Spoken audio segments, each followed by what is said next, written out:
Assalamualaikum warahmatullahi wabarakatuh. Perkenalkan, kami dari kelompok 4 yang akan membahas sebuah ikatan ion dan kovalen serta penyimpangan aturan oktet. Sebelumnya, perkenalkan, nama saya adalah Irfan Syarifudin, NPM 2019 13500-561. Saya akan menjelaskan sebuah ikatan ion. Apakah ikatan ion itu? Sejarah pengertian ion. Ion diperkenalkan oleh ahli kimia dan fisika pada tahun 1834 untuk menggambarkan spesies kimia yang bergerak dari satu elektroda ke elektroda yang lain dalam larutan berair. Kata ion berasal dari kata Yunani, ion atau ionai, yang berarti pergi. Ion ialah setiap atom atau kelompok atom yang mengandung satu atau lebih muatan listrik positif atau negatif. Ion adalah atom atau molekul bermuatan. Itu dibebankan karena jumlah elektron tidak sama dengan jumlah proton dalam atom atau molekul. Suatu atom dapat memperoleh muatan positif atau muatan negatif, tergantung pada apakah jumlah elektron dalam atom lebih besar atau kurang dari jumlah proton dalam atom. Macam-macam ion. Ion terbagi menjadi dua bagian, yaitu yang pertama, ion positif atau kation. Dua, ion negatif, disebut juga anion. Yang pertama, ion positif. Ion positif atau ion kation ialah suatu ion yang membawa muatan positif yang disebabkan karena jumlah proton dalam suatu suspensi dan suatu spesies lebih banyak dibandingkan jumlah elektronnya. Kation adalah spesies ionik dengan muatan positif. Pada umumnya, kation terbentuk akibat dari suatu spesies yang kehilangan satu atau lebih elektronnya. Rumus untuk kation ditunjukkan dengan tanda plus yang diawali dengan angka yang menunjukkan jumlah muatan. Misalnya yaitu H tambah H atau ininya plus kecil di atas, artinya atom hidrogen yang bermuatan 1 plus. Untuk muatan Ca2 plus merupakan kalsium yang bermuatan 2 plus.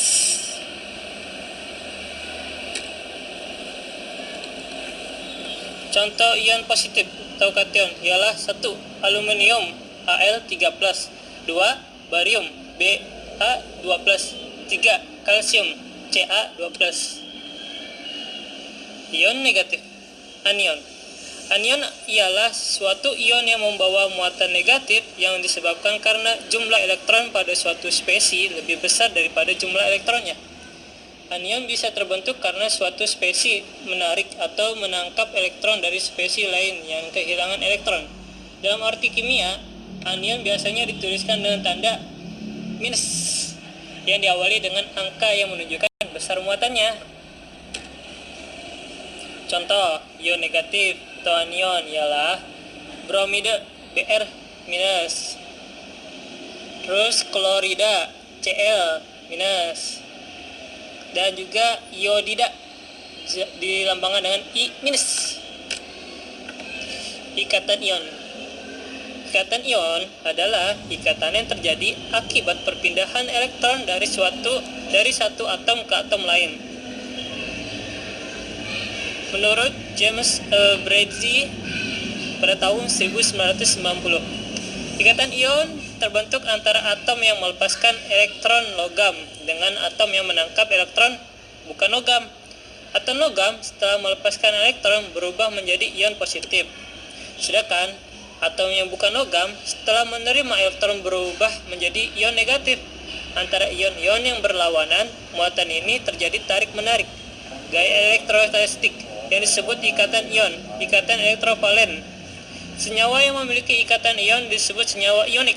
Senyawa ionik biasanya terbentuk antara atom-atom unsur logam dan non-logam. Di sini ada proses terbentuknya ikatan ionik ya. Teman-teman bisa lihat aja. Ini ada natrium dan klorida. Animasi natrium dan klorida yang bertukar elektron sehingga membentuk ikatan ionik. Nah, proses terbentuknya ikatan ionik dicontohkan dengan pembentukan NaCl. Natrium dilambang dengan Na.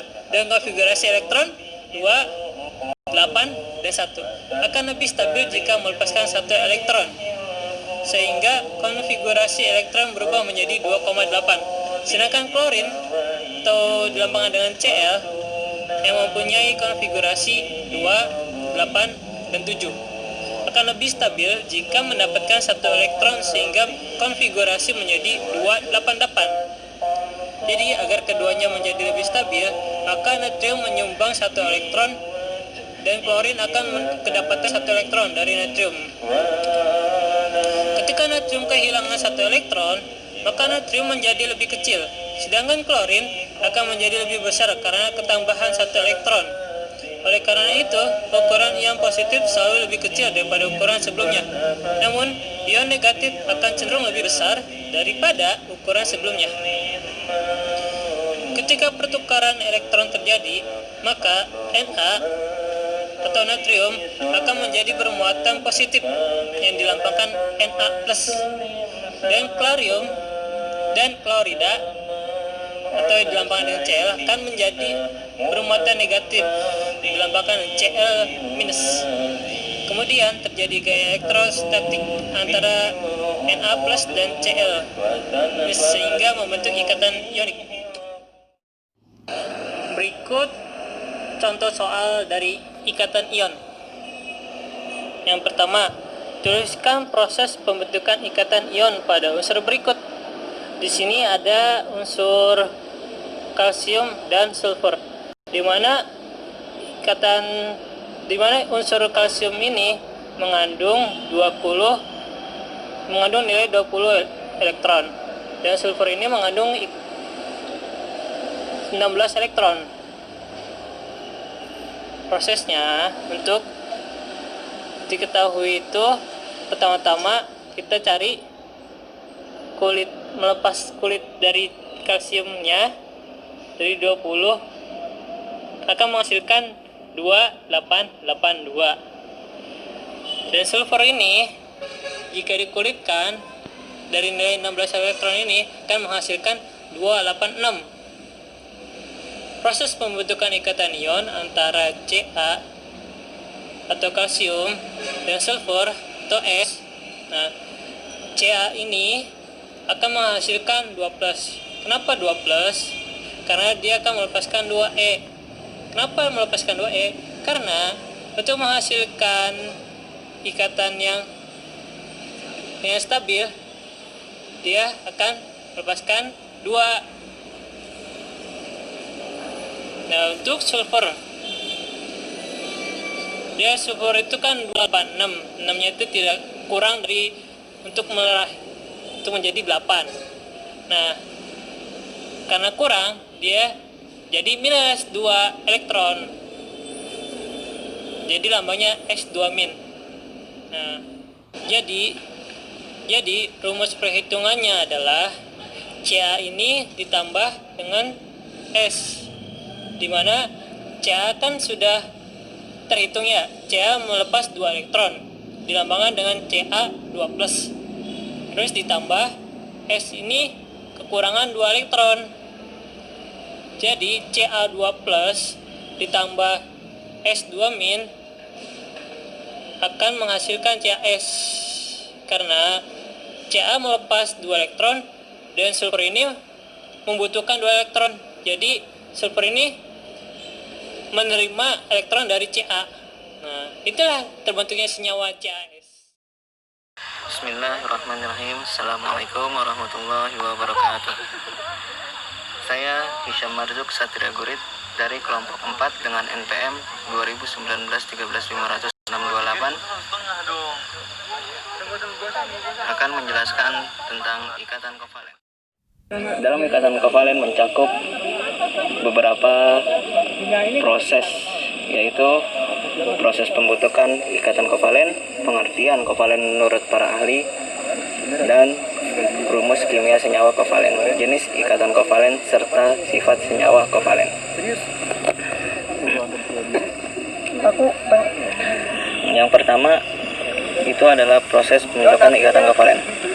Contoh dari ikatan kovalen yang seperti ada pada gambar tersebut yaitu senyawa SO3. Dari senyawa SO3 kita harus mencari S-nya itu ada berapa atom yang mengandung atom itu, serta O-nya itu mengandung beberapa atom, serta kita bisa koordinatkan menjadi SO3. O di atas 1, di depan 1, dan di bawah 1. Yang kedua yaitu pengertian dari kovalen menurut para ahli. Menurut para ahli, ikatan kovalen adalah ikatan yang terjadi antara unsur non-logam dengan unsur non-logam yang lain dengan cara pemakaian elektron bersama. Maksudnya, pada saat menjelaskan contoh SO3, senyawa SO3 itu, elektron yang itu harus bisa disambungkan. Maksud elektron yang mengandung non-logam, bukan yang logam. Adapun rumus kimia senyawa. Rumus kimia senyawa adalah ikatan antara H dan O.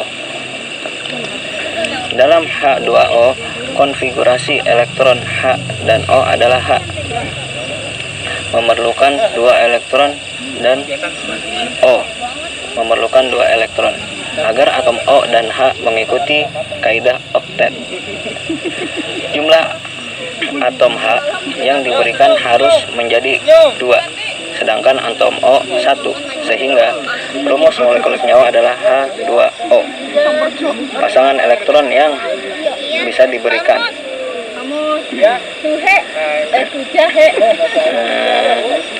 Selanjutnya adalah jenis dari ikatan kovalen. Ikatan kovalen berdasarkan pembentukannya terbagi menjadi 3. Yang pertama, ikatan kovalen tunggal, ikatan kovalen rangkap 2, dan ikatan kovalen rangkap 3. Pada pembahasan pertama tadi, proses pembentukan ikatan kovalen itu adalah contoh ikatan kovalen rangkap 3 dan seterusnya. Ikatan kovalen berdasarkan polarisasi ada 2, yaitu ikatan kovalen polar dan ikatan kovalen non polar.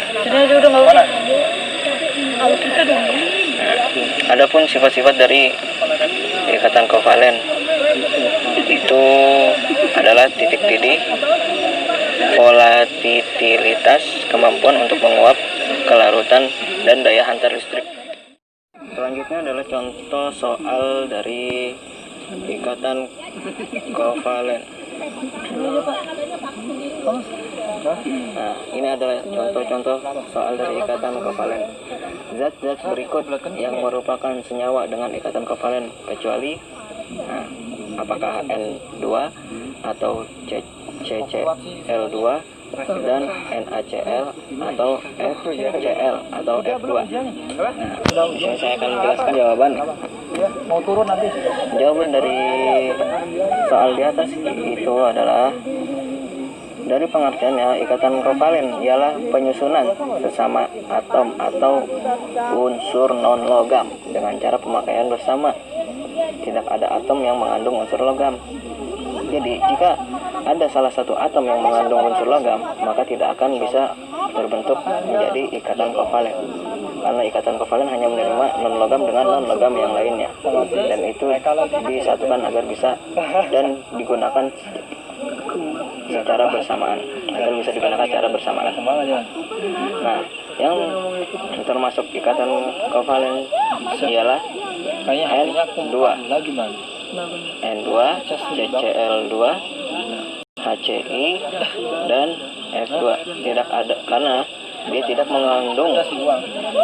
ada mengandung unsur logam, sehingga menjadi kovalen. Sedangkan NaCl sama dengan Na merupakan logam atau ikatan ion.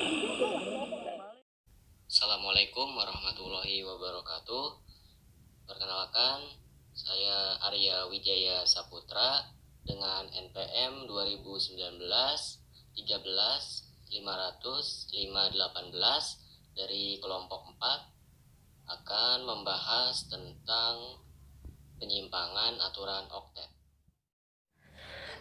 Penyimpangan aturan oktet. Apakah penyimpangan aturan oktet itu? Pengertian dari penyimpangan aturan oktet yaitu adalah banyaknya molekul yang atom pusatnya mempunyai lebih dari 8 elektron dalam kulit valensinya. Dua contohnya di sini adalah PCl dan SF.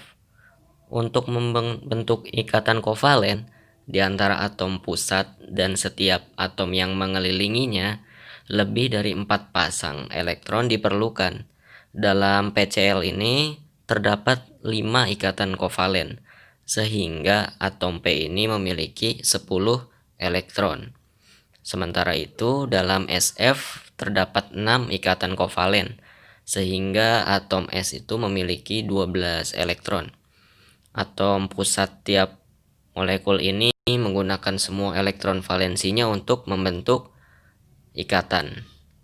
Nah, karena aturan oktet itu harus memiliki 4 pasang elektron atau 8 elektron, sedangkan si PCl ini tadi 10 dan si SF ini 12. Maka dari itu mereka termasuk ke dalam penyimpangan aturan oktet karena mereka tidak sesuai aturan oktet.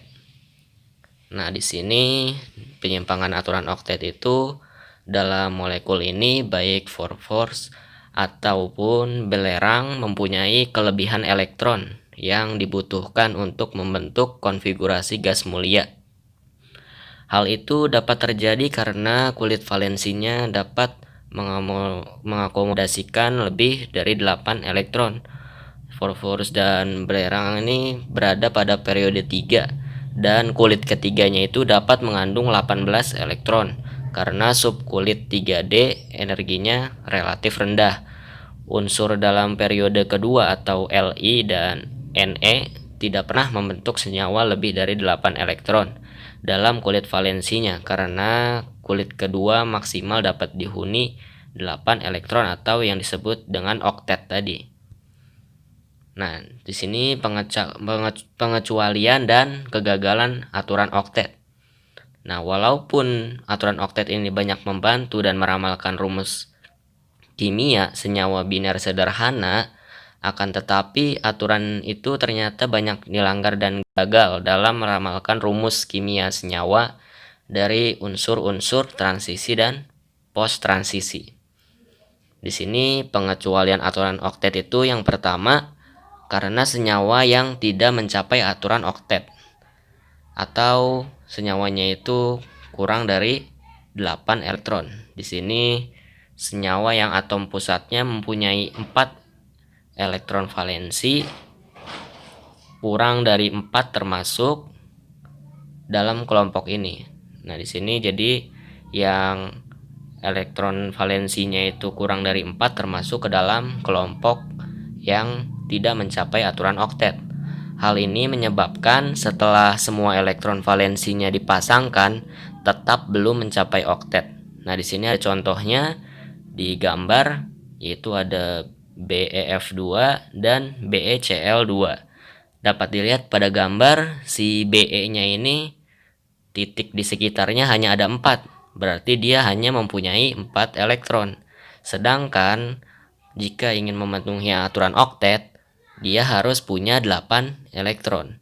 Berarti dia tidak mencapai aturan oktet, maka dari itu dia termasuk dari pengecualian aturan oktet. Selanjutnya, yang kedua, senyawa dengan jumlah elektrovalensi yang ganjil. Di sini contohnya adalah NO yang mempunyai elektron valensinya itu 5, 6, dan 6 yang sama dengan 17. Karena seperti kita tahu aturan oktet itu harus 8 yang sudah pasti genap. Di sini maka yang ganjil itu termasuk pengecualian aturan oktet. Dapat dilihat pada gambar di situ si N-nya itu di sekelilingnya hanya memiliki 7 titik atau 7 elektron, yang berarti dia memiliki elektron valensi yang ganjil dan belum mencapai 8, maka dia termasuk pengecualian aturan oktet. Yang ketiga di sini dari pengecualian aturan oktet yaitu senyawanya melampaui aturan oktet. Nah, ini terjadi pada unsur-unsur periode 3 atau yang lebih dapat menampung lebih dari 8 elektron pada kulit terluarnya. Nah, di sini dapat diingat kalau kulit M itu dapat menampung hingga 18 elektron. Beberapa contoh di sini adalah PCl, SF, CLF, IF, dan SBCl. Nah, pada gambar ini senyawa yang berada di tengah itu di sekelilingnya ada lebih dari 8, yaitu ada 10 titik. Maka dia termasuk melampaui aturan oktet. Karena pada aturan oktet harusnya hanya 8. Sedangkan ini ada 10, berarti dia melampaui aturan oktet.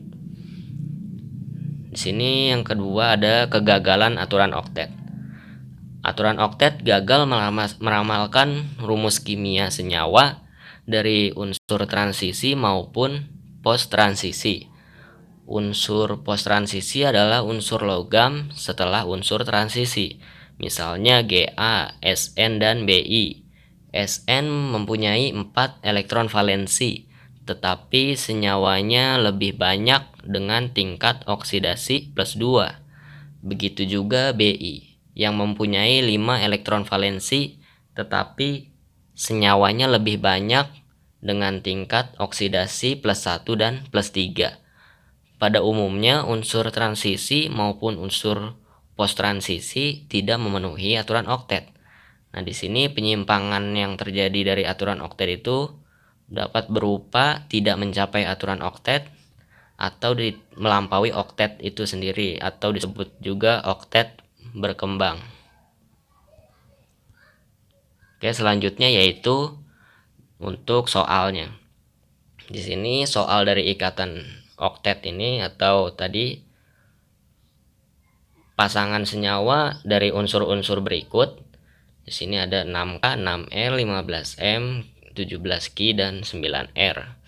Memenuhi aturan oktet, kecuali yang mana? Di sini ada pilihan ganda, ada 5 pilihan A, B, C, dan E yang bukan merupakan yang tidak memenuhi aturan oktet itu yang mana?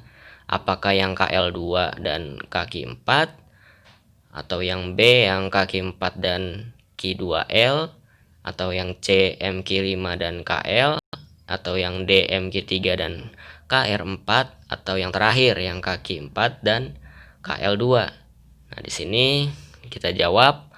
Langkah pertamanya itu kita harus menentukan elektron valensi dari masing-masing unsur dengan cara kita mengkonfigurasikan elektronnya.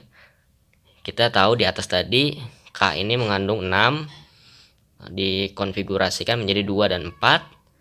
L ini dikonfigurasikan menjadi 2 dan 6. 15 menjadi 15M ini menjadi 2, 8, dan 5. Si Ki ini 17 menjadi 2, 8, dan 7. Dan yang terakhir si R ini menjadi 2 dan 7. Selanjutnya kita harus menggambarkan struktur Lewis dari masing-masing senyawa yang ada di pilihan jawaban tadi. Nah, dari struktur Lewis tersebut baru kita dapat mengetahui oktet atau tidaknya senyawa dengan jumlah elektron valensi atom pusat setelah berikatan. Nah, di sini ada digambar. Yang pertama itu tadi ada senyawa Kl2. Nah, si Kl2 ini kalau digambarkan di struktur Lewis akan menjadi seperti yang ada di gambar. Kl2 berarti L-nya ada 2, ada di kanan dan di kiri. Nah, kita lihat di unsur K-nya ini. Si K-nya ini di sekelilingnya terdapat 8 titik atau 8 elektron. Yakni dari sebelah kiri ada 4 yang menempel dengan L sebelah kiri, dan sebelah kanan ada 4 juga. Karena aturan oktet itu harus 8 elektron, berarti si Kl2 ini memenuhi aturan oktet. Karena sekeliling K ini ada 8. Nah, di sini yang kedua ada kaki 4. K-nya 1 di tengah dan Q-nya 4 ada di sekitaran si K itu. Kita lihat lagi di ujung K, di sekitaran K ini, di dalam bulatannya dan mengikatnya dengan yang si Q-nya ini, semuanya berjumlah 8 karena terdapat 4 pasang elektron, dan jika dijumlahkan semuanya ada 8, maka si K4 ini memenuhi oktet. Selanjutnya ada Q2L. Q2L hampir mirip seperti si KL2 tadi ya.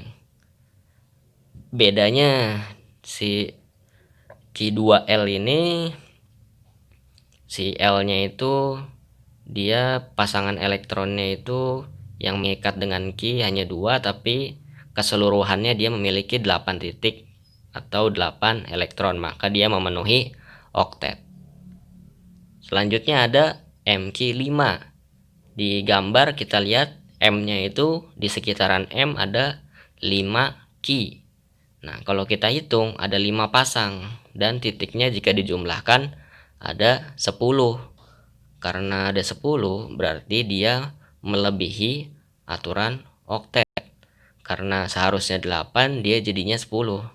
Berarti kan lebih 2. Nah, berarti dia tidak memenuhi oktet. Selanjutnya yaitu ada KL. Di situ unsur KL dapat dilihat hanya memiliki 2 ikatan. Di situ K-nya itu kalau lihat sekeliling K dengan si L-nya itu, kita bisa lihat di kanannya itu dapat 3 pasang dan di kirinya K itu ada 2 elektron. Berarti kalau dijumlahkan ada 8. Dan si L juga sama ya, kebalikan dari si K. Tetapi karena tidak sama dengan yang lainnya, di sini memenuhi aturan oktet. Tapi di sini ya termasuk ikatan kovalen koordinasi. Agak berbeda dengan yang memenuhi oktet yang lainnya. Di sini selanjutnya yaitu selanjutnya ada MQ3. Di sini di sekeliling M kita bisa lihat di atas ada 2 titik dan di bawah ada 3 pasang atau 6 elektron. Ditambahkan dengan 2 elektron di atasnya maka menjadi 8. Maka sudah jelas si MQ3 ini memenuhi oktet. Dan yang terakhir ada KR4. Di sekeliling K kita bisa lihat dia terdapat 4 pasang dan berarti berjumlah 8 elektron dan memenuhi oktet. Maka di sini yang mana yang tidak memenuhi oktet yaitu MQ5 dan KL. Kita lihat lagi ke jawaban yang tadi. Yang mana yang MQ5 dan KL? Kita lihat di pilihannya yaitu yang C ya, yang C. Yang C MQ5 dan KL. Maka kita pilih C sebagai jawaban yang benar.